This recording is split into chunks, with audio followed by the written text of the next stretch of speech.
इनकलाब जिंदाबाद, इनकलाब जिंदाबाद, इनकलाब जिंदाबाद, इनकलाब जिंदाबाद। हम सब गुंडागर्दी नहीं चलेगी, गुंडागर्दी नहीं चलेगी, गुंडागर्दी नहीं चलेगी।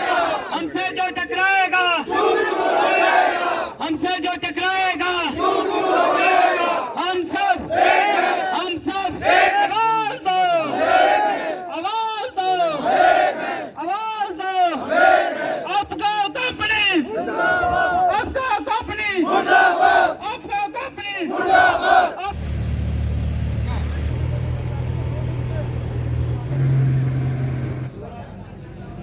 आप सभी को मैं बता दूं कि चनावली के अंदर जो है बहुत सारे प्रोजेक्ट्स जो है सेंटर की तरफ से जो है लोगों की भलाई के लिए, उनका अनएम्प्लॉयमेंट ख़त्म हो उसके लिए जो है बहुत सारे प्रोजेक्ट जो है चनावली के अंदर चलाए गए, ताकि इससे जो है लोगों का भला हो, गरीब लोगों को घर का खाने दाना पानी जो है वो चले। लेकिन आप मेरे पीछे देख पा रहे हैं इस समय मैं खलैनी टनल में मौजूद है, जहाँ पर एप्को कंपनी जो है अपना काम कर रही है। और जितने भी वर्कर्स यहाँ पर है, बताया जा रहा है कि 2 दिनों से इन्होंने ये काम पूरा बंद करके रखा हुआ है। क्या कुछ मसले मसाइल है इनके, इन्हीं से बातचीत करते हैं और इन्हीं से जानने की पूरी कोशिश करेंगे कि आखिर इस तरह से क्यों धरना प्रदर्शन जो है कंपनी के खिलाफ किया जा रहा है। विनोद जी, आप बताएं ज़रा।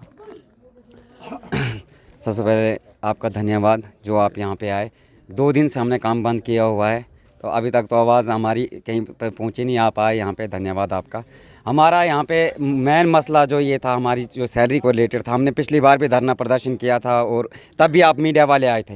तब आप सबके सामने एक कमिटमेंट हुई थी कि हम जो सैलरी हैं वो 15 से पहले देंगे, उसके बाद आप स्ट्राइक कर सकते हो।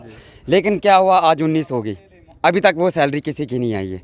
कल इन्होंने कहीं शाम को, हमने कल से प्रदर्शन कर रहे हैं, कल शाम को 8-10 बंदों को सैलरी आई है, बाकी किसी को अभी तक सैलरी नहीं आई है।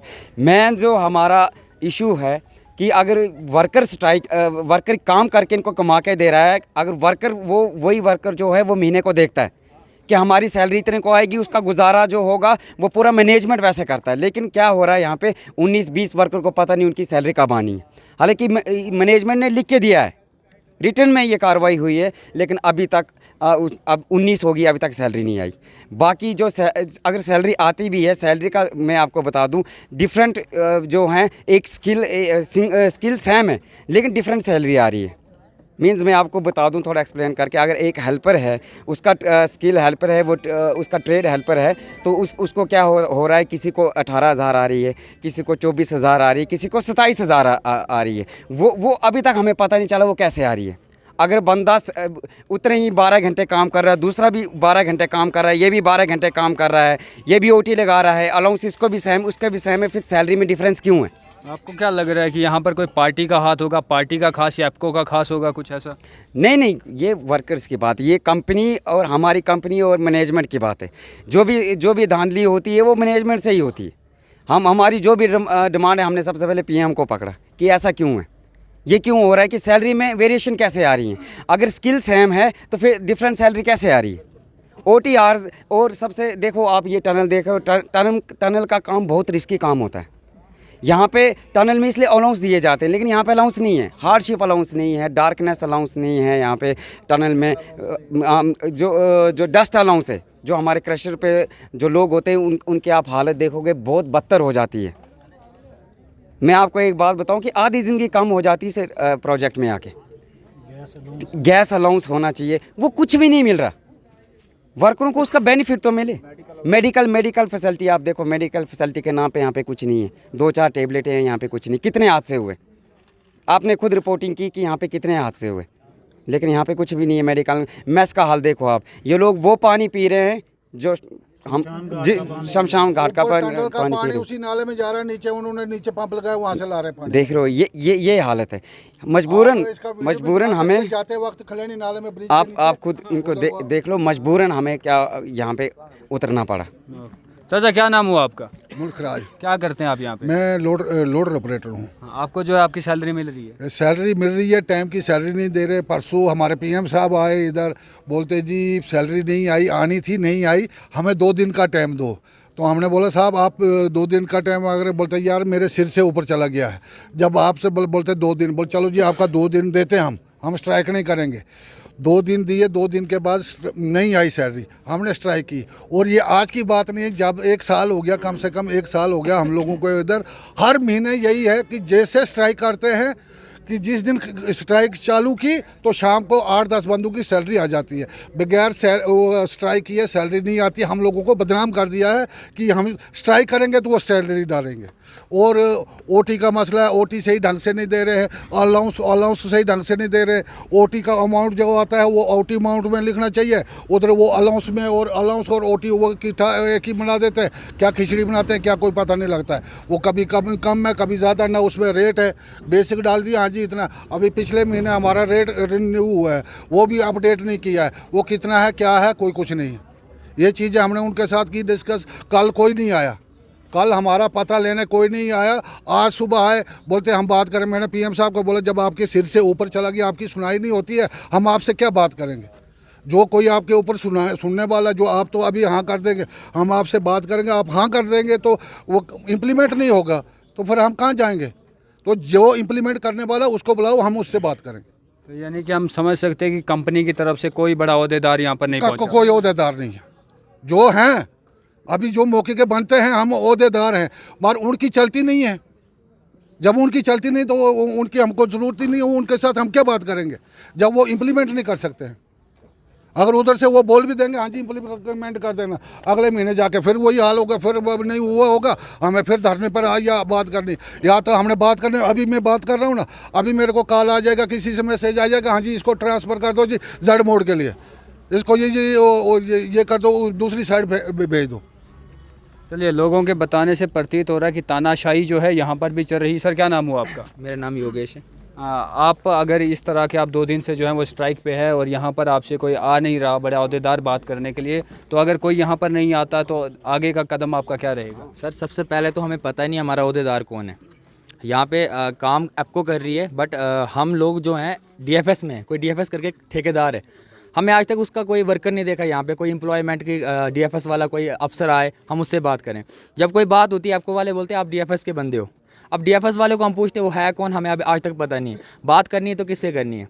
अच्छा, उसके बाद अगर हमारा वर्कर गलती से कोई इंसिडेंट हो जाता है उसको टर्मिनेट कर देते हैं, डराते हैं, हरासमेंट करते हैं। ये यहाँ पे बात करनी है तो करनी किससे सर, हमें कोई पता ही नहीं अभी तक। तो जिस समय जो है इस तरह के टनल हुए थे उस समय बड़े नेता आए थे जिन्होंने, आज भी जो है बड़ी बातें जो है इन टनलों को लेकर होती है, लोगों के रोज़गार को लेकर जो है बातें होती हैं। तो आपको क्या लगा, कितना फ़ायदा जो है आपको यहाँ पर आने से मिला या नुकसान ही हुआ आपका? सर फ़ायदा, चलो जॉब एम्प्लॉयमेंट मिली है, हमें सैलरी आती है तो घर चलता है, वो तो फ़ायदा तो हुआ है, लेकिन प्रॉपर नहीं हो रहा ना। सबसे बड़ा क्या है, कानून है, लेबर लॉ है। वर्करों के लिए क्या होता है, लेबर लॉ, बट उसकी भी धज्जियाँ हैं सर। इनके ऑफिस में बोर्ड लगा है 7 तारीख को हम सैलरी डालते हैं। आज क्या हो गई डेट सर, 19, अभी तक सैलरी नहीं आई है। और आज से नहीं हुआ है, मेरे को 1 साल प्लस हो गया इस कंपनी में, अभी तक कभी भी एग्जैक्टली सैलरी नहीं आई हम लोगों की। बाकी सर लीडरानों की या नेताओं की ये एक मानते नहीं किसी को। ये जो मैनेजमेंट है, पिछली बार हमने स्ट्राइक की थी, शायद आप ही आए थे उस टाइम, आपके सामने यहाँ के जो मैनेजमेंट थे, एसएसपी साहब, डीएसपी साहब, तहसीलदार साहब आए थे, उनके सामने माना जी हम 15 तारीख को सैलरी दे देंगे, मान लेते हैं ये, लेकिन आज 19 से सैलरी नहीं आई। तो आप ही बताओ क्या करें। ये एडमिनिस्ट्रेशन को नहीं मानते हैं, ये मैनेजमेंट जो आपको की मैनेजमेंट है यहाँ पे, ये सबसे बड़े गुंडे हैं यहाँ पे आए हुए हैं। हमारे वर्ग को माँ बहन की गालियाँ निकालते हैं, ये वहाँ से आके यहाँ पे डरा रहे हैं, धमका रहे हैं, गालियाँ देते हैं। और आपको लगता है कि एप्को और एडमिनिस्ट्रेशन कहीं ना कहीं मिला हुआ है?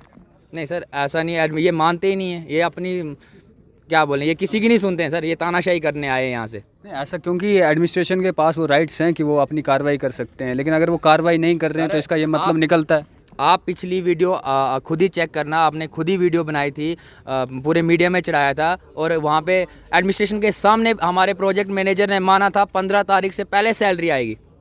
वही मैं भी कह रहा हूँ कि मतलब एडमिनिस्ट्रेशन को पता है 15 तारीख को हुआ है, आप यहाँ पर जो है प्रोटेस्ट पर बैठे हुए हैं और एडमिनिस्ट्रेशन कुछ बोल नहीं रही है।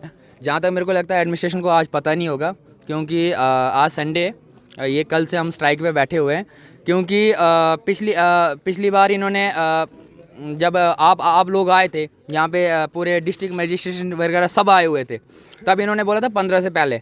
तो इस बार 15 को खुद हमारे प्रोजेक्ट मैनेजर साइड पे आए थे, उन्होंने बोला कि कोई टेक्निकल फॉल्ट है। हमने बोला चलो ठीक है, मान लिया हमने, टेक्निकल फॉल्ट की वजह से 2 दिन हमने और डिले किया कि 17 तक आ जाएगी। सर 17 क्या, 18 क्या, 19 हो गई, नहीं आई।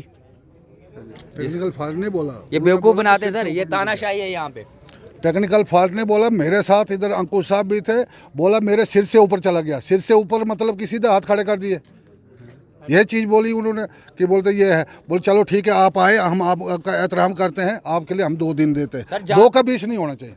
जहाँ तक लगता है ये मैनेजमेंट को भी पता नहीं, इनके ऊपर कोई और ही खिलाड़ी बैठा हुआ है जो इनको खिला रहा है कि आप वैसे खेलो। इनको खुद पता नहीं है, जो हाथ खड़े कर रही है मैनेजमेंट की सैलरी कब आनी है इनको पता ही नहीं है।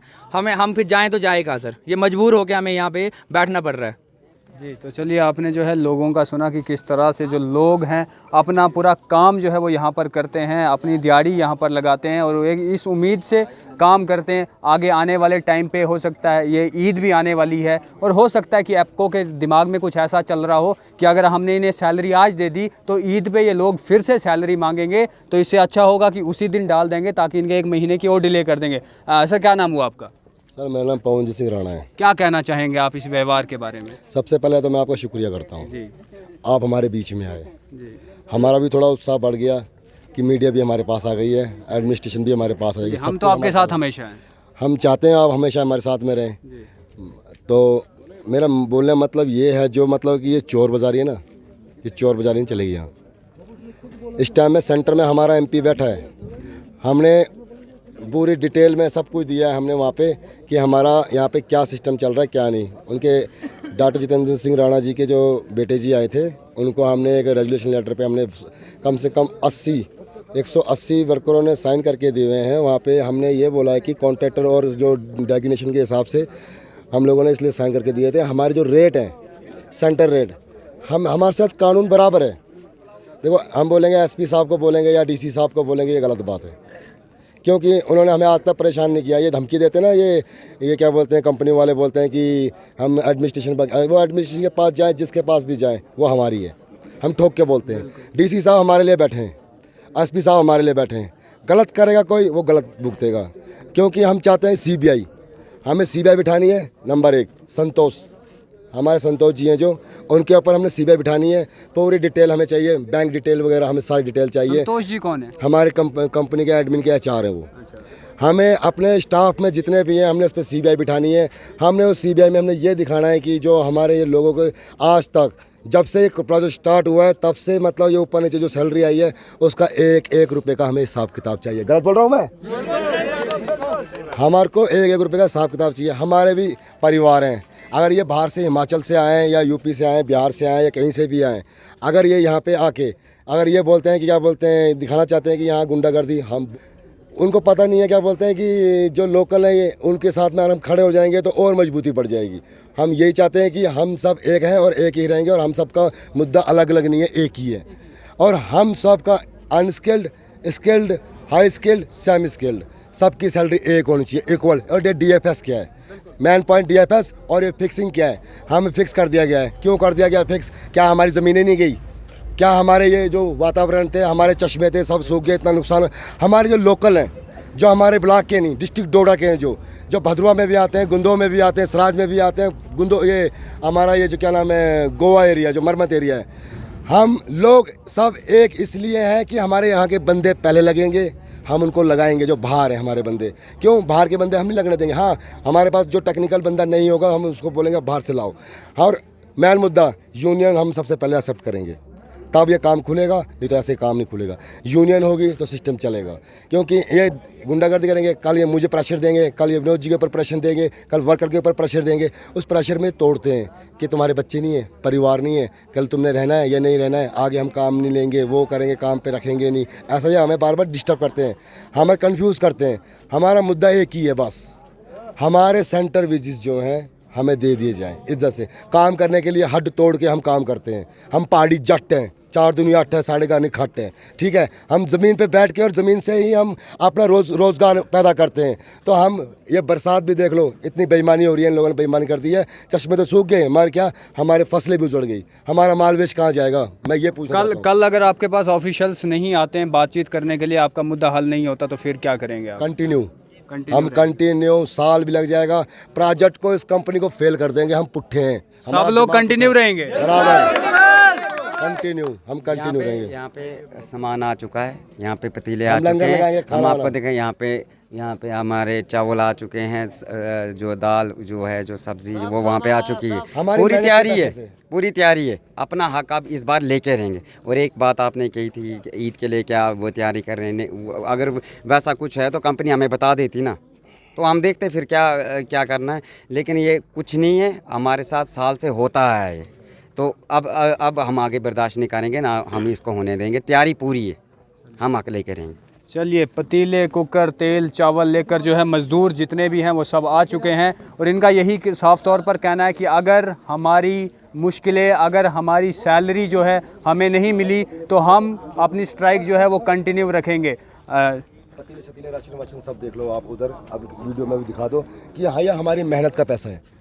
हमने कंपनी के पास मेहनत की थी, वो भी हमारी मेहनत नहीं आई है, सैलरी नहीं आई है, किसी की भी नहीं आई है। हमारा घर भी बिक जाएगा ना, हम कंपनी से टक्कर लेके दिखाएंगे। चलिए पतीलों के पास चलते हैं और वहाँ पे पतीले देखते हैं। तो चलिए, हम यहाँ पर अंदर जो है पहुँच गए और आप यहाँ पे देख पा रहे होंगे कि भट्ठी यहाँ पर पड़ी हुई है, पतीले लगे हुए हैं, ग्लासेस आ गए हैं, चावल जो है खाने के लिए, और जितनी भी चीज़ें जो है खाना बनाने की, खाना खाने की होती हैं, वो सारी चीज़ें यहाँ पर आ चुकी है।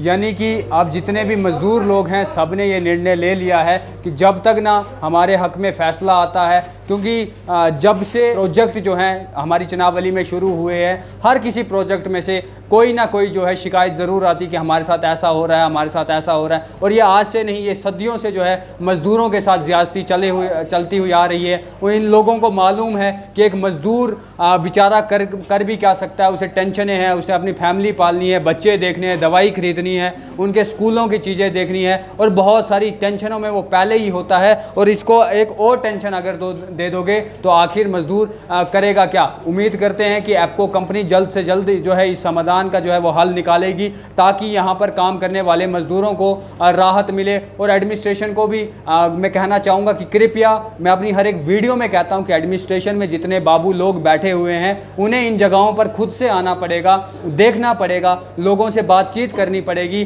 ताकि उनको भी पता लगे कि आखिर उनके डिस्ट्रिक्ट में जो लोग रहते हैं वो किस तरह से अपनी ज़िंदगी जो है वो बिता रहे हैं। आप बने रहें द लोकल रिपोर्ट के साथ। राजकुमार को दीजिए इजाज़त। जय हिंद, जय भारत, इनकलाब जिंदाबाद।